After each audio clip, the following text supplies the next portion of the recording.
在阻击疫情的战斗中，上海、山东、黑龙江、吉林、陕西、青海等省市的援藏医疗队和来自林芝、昌都、山南等兄弟地市的医疗队与日喀则市的医护人员并肩战斗，与病毒较量，与时间赛跑，进行核酸检测、溯源流调和患者医治，共同在珠峰脚下谱写了同心战役、共克时艰的英雄赞歌。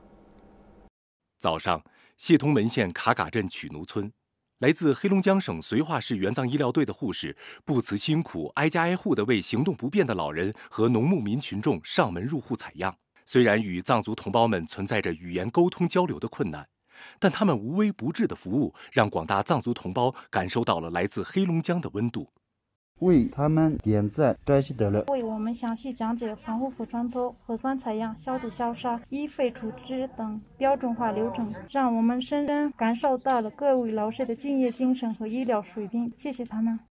白山黑水与珠峰雅江虽远隔万里，但心手相牵，血脉相依。截至目前，黑龙江省共派出758名援藏医疗队员，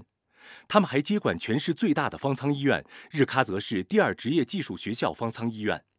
他们用精湛的技术、耐心的服务，医治好了大批患者。9月21号已顺利关舱。我们是在9月8号的晚上，我们连夜对方舱医院进行感控，各项流程在前期的这个工作，我们是在一夜之间完成的。在我们方舱内，所有的患者要0死亡，我们医护人员要0感染，我们出舱的患者要0回头。我们要通过我们的科学的救治，达到我们这几个0的目标。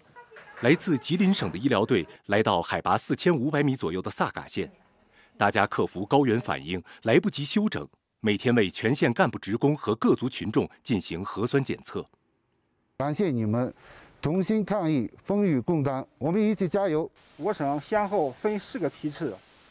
分7个团队，派出了532人的医疗队伍。到达日喀则之后，医疗团队克服高反和身体不适，第一时间分布在疫情防控的第一线。7个团队分布日喀则、吉隆县等8个县区，开展疫情防控、疾病救治、黄码医院核酸检测、核酸采样以及接管方舱医院的任务，与日喀则人民手牵手、肩并肩，付出了我们的吉林团队的力量。疫情发生后，上海、陕西、吉林3省市支援日喀则市气膜实验室火速建成投入使用。日喀则全市日最大检测量可达17万管，为核酸检测日清日结、应检尽检提供了有力保障。我们这次带队一共过来62名实验人员，日通量的5万管。山东支援医疗队抵达日喀则市后，不顾高寒缺氧，义无反顾冲在了疫情防控的第一线，积极开展核酸采样检测，接管黄码医院、方舱医院，入驻定点救治医疗机构。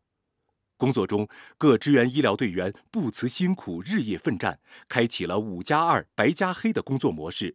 工作连轴转，为全市疫情防控工作取得阶段性成效发挥了重要作用。山东援藏医疗队共有队员620人，从8月9日开始，分4批陆续到达日喀则，从事这个疫情防控工作。全体队员发扬缺氧不缺精神，艰苦不怕吃苦，海拔高，警戒更高的优良作风，为当地疫情防控取得全面胜利做出了山东贡献。鲁藏一家亲的氛围更加浓厚，这也是我们医疗队宝贵的精神财富。上海2500万人民和上海市委市政府非常关心西藏和日喀则市的疫情，第一时间选派了571名援藏医疗队员抵达日喀则进行抗疫。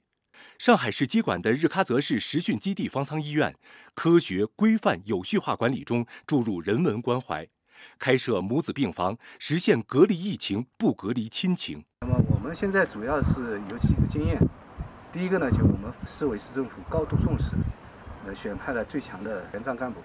来充实到我们日喀则的抗疫队伍的中来。第二点经验就是我们发挥我们党组织的党建引领的作用，特别是我们党组织的先锋模范作用。上海、山东、吉林、黑龙江、陕西、青海等各援藏医疗队不畏艰辛、不惧风险，从祖国各地迅速集结，与我区医护人员并肩作战，阻击疫情。他们践行敬佑生命、救死扶伤、甘于奉献、大爱无疆的崇高精神，彰显了中国共产党领导和中国特色社会主义制度的显著优势，让西藏和日喀则各族人民深切感受到了中华民族一家亲的温暖，也为我们战胜疫情注入了强劲力量，增添了底气信心。